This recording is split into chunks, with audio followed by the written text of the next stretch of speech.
وَلَوْ أَنَّ أَهْلَ الْكِتَابِ آمَنُوا وَاتَّقَوْا لَكَفَّرْنَا عَنْهُمْ سَيِّئَاتِهِمْ وَلَأَدْخَلْنَاهُمْ جَنَّاتِ النَّعِيمِ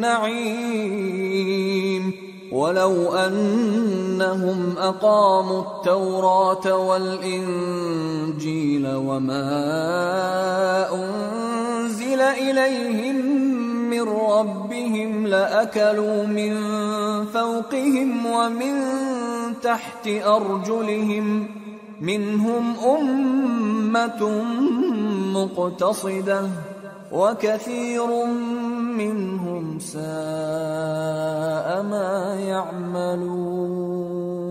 اور اگر اہل کتاب ایمان لاتے اور پرہیزگاری کرتے تو ہم ان سے ان کے گناہ دور کر دیتے اور ان کو نعمت کے باغوں میں داخل کرتے،